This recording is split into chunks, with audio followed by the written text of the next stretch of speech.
afternoon, class. Subong, ang aton topic is about legal compliance and HR policy development in the Philippines. Ang purpose no sa aton presentation is ma-equip ang HR staff and managers, butang tabi mga clerks or HR staff, anybody that works in the HR department with the knowledge to develop, implement, and maintain HR policies that are fully compliant with the Philippine labor laws and regulations. So, hindi siya basta-basta nga we have the HR department, we have the rules in the organization, but also they abide with the rules um, of the country, no, the Philippine labor laws and regulations. So nga importante ini. No, so why this is important? The importance of legal compliance in HR, ang miyara sa mitigates risk. So this prevents costly fines, legal disputes, and negative publicly from non-compliance. No? Ini naga-ensure for fairness, provides a just and equitable work environment for all employees. So naga-protect ini ang HR pa ang labor law, naga-protect ini sa kumpanya, at the same time naga-protect man sa employees. So ang mga policies amo na siya naga-act as defense against potential employee claims and labor suits, no. So for example sa alignment, no, okay, for the alignment with principal labor laws, ang Labor Code of the Philippines or PD 440 as amended. So this is amo ning pinaka-main nga law governing employer-employee relations. No, kung ano ang mga working conditions, benefits, and termination. Okay. So ang core principles ini, ang company policies must not diminish legal rights or non-diminution rule. So, ang HR policy can add to an employee's benefits or rights but can never take away or reduce what the labor code mandates. So, for example, Abi, if the law mandates 13th month pay to be paid no later than December 24, ang company policy cannot state that the 13th month pay will be paid in January. Hindi siya pwede because the law mandates should be not later than December 24. Okay, so the company must follow it. So 30th month pay will be paid in the January of the following year. Hindi siya pwede. The law mandates before December 24. Example, no, sa minimum wage. So one of the HR policy must set sa employee ang compensation at or above the current regional minimum. Let's say sa Iloilo City, we have pilas bang minimum just? O let's say abi 540, no, amo na bing minimum na set siya by regional, no, and or RTWBP. So for example, ang 450 ang for 514 minimum per day. So hindi pwedeng bayaran kasang kumpanya 500 lang. Okay? So kumbaga wala siya nagpati sa labor code. Okay, let's say we have service incentives leave. So dapat ang labor code naton naga-mandate nga may 5 days of paid service incentive leave per year for employees who have rendered at least 1 year. So sa isa ka tuig dapat may leave na yung employee. So kung naka-serve na siya 1 year. So kung ang kumpanya nag-grant 10 days but never less than 5 days, that's fine, that's okay. Mas okay siya. But hindi okay kung mag-less than 5 days if the law mandates. Okay. Wait lang anay class kay maano nga kon nga no-blow back. So wait lang.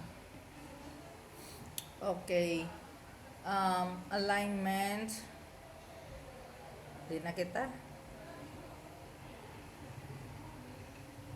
Okay. So alignment with Philippine labor laws, no? Labor Code of the Philippines.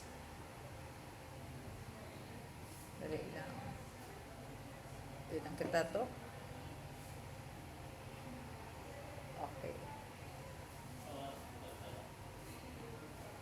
Let's go sa HR policy example, disciplinary policies. Okay, sa HR policy example, compensations and benefits, miyara sang mga components, no, or legal recruitment, example, no, minimum wage, as I've mentioned, compensation must meet the prevailing RTWBP set. So minimum wage for the region where the business is located. So kung sa Iloilo City is 540, kung sa Manila be 800, so dapat ma-meet ina sang region ang sa mga kumpanya sa amo nga region kung ano ang minimum wage. And of course, with the 13th month, must be paid no later than December 24, calculated sa isa ka sweldo over 12 months of the employee's total basic salary. So makuha yan sa iya ka sweldo, no? 1 month salary. So bali dumapol siya nga ika-13 siya nga salary. Okay, so earned within the calendar year. Ano pa gid ang mga mandatory government benefits? We have the SSS or Social Security System, so PhilHealth, pag-ibig, no? So kung mag-employ kita class, it is mandatory nga ma-provide kita sang aton nga mga information, anong aton mga SS number, PhilHealth number, anong aton mga pag-ibig, because those companies are required nga magbayad half sa contribution sang inyo amo na nga mga mandated nga benefits. So gatunga kamo na sa kumpanya, tunga to ikaw ang bayad sa tunga, may percent ina, no, bayadan sang company and then mabayad ka man. Okay, ano ning statutory leave? So service incentive leave amo ni kaginamba ko sa inyo, 5 days paid leave.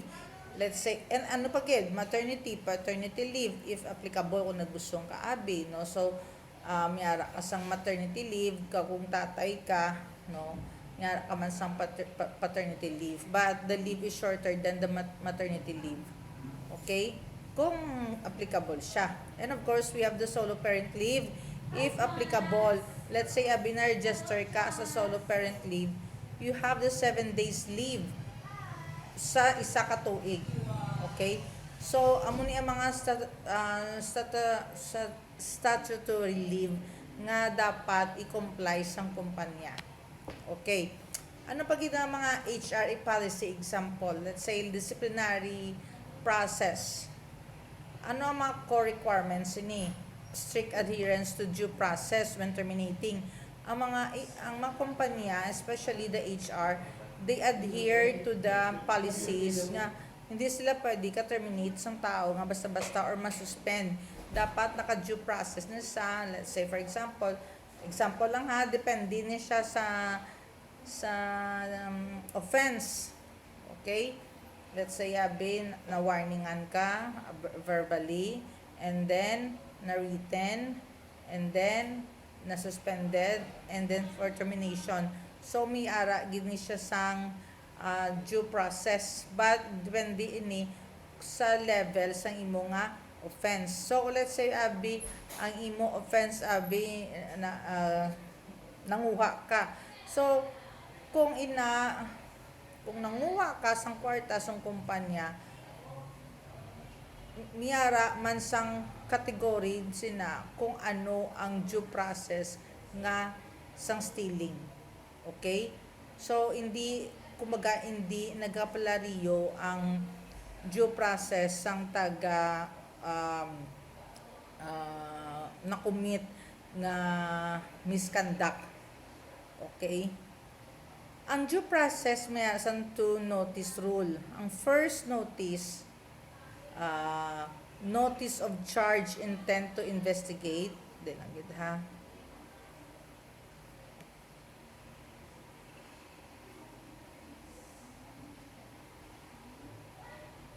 butang na din. So ang first notice of charge intent to investigate. So diri na specify ang mga charges, grounds for termination, no? Kung ano ang mga grounds for termination abi, no? Sa naga-provide ini sa mga employee with a reasonable opportunity at least 5 calendar days to submit a written explanation. Like for example, abi nagkuha siya sang fund. So gaan siya 5 days para mag-explain written explanation or mag-request sang hearing para nga mabatian ang side sang empleyado. Hearing or conference. So, amo ni ang chance ng employee nga mag-explain sang side nila, ma-present sang ila evidence at mag-confront sang witness. Though permi ining gina-waive by the employee. No? Second note, ang notice of decision or termination. So, this informs the employee of the final decision ng kumpanya, stating that all circumstances were considered and that grounds for termination have been established. So, ginkuha niyan tanan ng mga ebidensya, no, before terminating the contract or the employment of the employee. Diri na dinabutang ang anong final decision niya, kung dapat siya bala i-retain sa company or hindi, kung na-prove niya nga hindi siya guilty of the offense. Okay. Importance ng fairness and documentation. That's why it's very important to document everything, no? Fairness and required under the law, documentation, among notices, minutes of meeting, written explanation, investigation, reports is the only proof of compliance in the evidence of a labor case. Okay.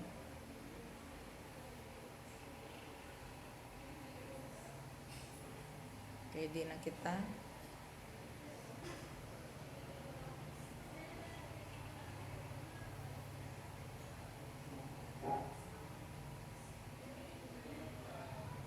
Okay. Compliance with government agency. So, ang mga government agency that we comply, ang agency, ang rule kag HR compliance action, ang agency BIDOLE. Ang DOLE amo na sang labor inspection and standards, no. Naga-submit sila reports and maintain to one files diri na ang mga naginantaw sang DOLE, no. So the Department of Labor Employment naga-inspect sang mga setting minimum standards. Anong mga minimum standards nga dapat gina-comply sang kumpanya? They submit mandatory reports, annual reports, maintain complete to one files. Ang ginatawag na to one files amo nang imo mga file, like for example ako abi nag-apply ako sa kumpanya, ang to miara ako sang sarili ko nga to one files where tanan ko nga mga documents ara dira na ginatipon, like ikaw miara ka man to one file mo nga tanan mga documents dira man natipon. For example labi natagaan kabi written warning na permin ka late, so dira man na siya gina-compile sa to one file mo ang tanan mo nga credentials, everything dira sa to one file. So with occupational safety and health standards, tapos we have also the SSS. So ang SSS naga-provide ng retirement, disability kag death benefits. So gina-deduct ini monthly kag gina-remit sang employee kag employer contributions. So, duwa ni sila ga-contribute. So, kumbaga, kung self-employed ka, ikaw lang gid na nagabayad sa imo contribution. But if you are employed, there is an employee and employer contributions, no? So, this is mandatory. Okay? Ang PhilHealth. Ang PhilHealth naga-provide sang National Health Insurance Coverage. Diri gina-deduct man kag gina-remit the same thing with the SSS, employee and employer premiums monthly. Nga gina-insure nga tanan ng empleyado are properly registered sa PhilHealth. And then we have Pag-ibig. Ang Pag-ibig ano ini? Home Developmental Mutual Fund. Naga-provide sila sa housing loans, calamity loans, and savings benefits. Gina-deduct man ni siya sa imo nga sweldo, employee-employer contributions man ini. Kumbaga, you are not nagarimit lang alone, but also the employer shares the contributions, no? So assist employees with claims and updating records.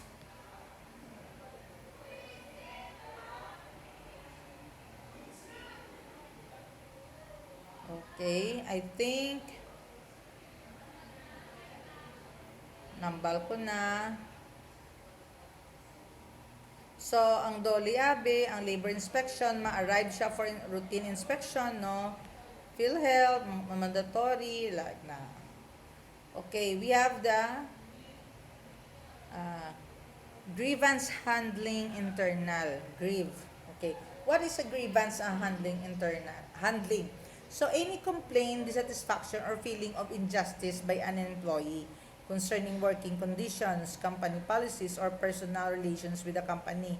So, ang amo ni siya, ang structured nga step-by-step internal process that allows employees to resolve their issues with management in a fair and orderly manner, usually involving the sequence of reporting. Ang sequence ni from employee, concerned employee, to the supervisor, and then to the department head, and then to the HR, and to the top management. Oh, let's say the scenario is leave approval complaint resolution. Si employee, nag-file siya sang written grievance to HR supervisor after leave request was denied. Kaya denied without a clear reason. So, ang HR management, ma-investigate na siya, ma-request for check company leave policy, i-review yan na.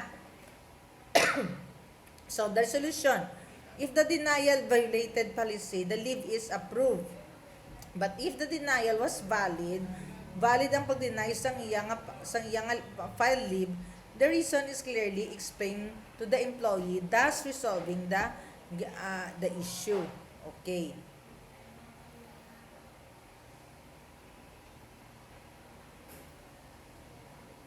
Okay, labor disputes external naman na, ato ya internal na example.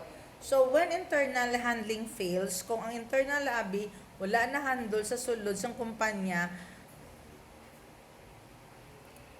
the case involves illegal dismissal. Okay? Butang tabi mo ng kaso illegal dismissal. So, a labor dispute may be ma-escalate siya sa government agency. What could happen? Makadto siya sa labor. Okay? Makadto siya sa NNLRC, National Labor Relations Commission. So, makwasa yung judicial body that handles cases of illegal dismissal or money claims or unpaid wages, benefits, and unfair practices. So, example, illegal dismissal case process. So, ang filing, ang employee, nag-file siya sang complaint sa NLRC, no? Sa imo nga region. And then, ang arbitration sa if no settlement is reached, the case proceeds to mandatory submission of position papers and hearings. Mahiring na sila. And then, ang decision can be appealed to the NLRC or Commission proper, eventually to the Court of Appeal and the Supreme Court. Wow, nag-escalate na siya sa laglawig. But sometimes, the case, masolve na siya sa NLRC pa lang. Okay, like for example, abi may kwaong kabi nga claim nga wala mahatag sa imo. So, pwede mo na siya ma-file if you believe that nakarapat gid sa imo to ihatag, pwede mo ma-file sa NLRC. And then, kung daog ikaw sa hearing, ang company mabayad sa imo. Okay, so the court will demand the company to pay the employee who filed the case. Okay? So, proactive. Okay.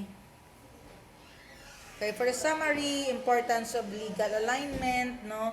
Compliance is not just about avoiding fines. Okay? Hindi niya para ma-avoid lang ang mga penalties. It's about establishing sang just or fairness kag legal nga stable employment foundation. Ang mga tools and processes for HR compliance rely ni sa HR manual. So, ang strict nga pagpatis ni sang two notice rule for due process and complete 201 files. Ano ganito ang two notice rule? If you were listening, ano ato? Okay, so sabto na. protecting both company employees legally. So, ang law naga-protect man sa kumpanya kag sa employees. So not just by the naga-side lang sa employees permit, but also with the company. So sila yung kumbaga sila yung ang korte, no, when it comes to the employment. So legally compliant policies ensure that the rights of the employees are met while providing the company with the necessary documentation and legal framework to operate securely. So this gives the guidance to the company to operate um, necessary documentation kag legal framework, no, para secured man sila kay para hindi sila mareklamuhan sang empleyado. Okay, now let's go to your questions and let's answer them.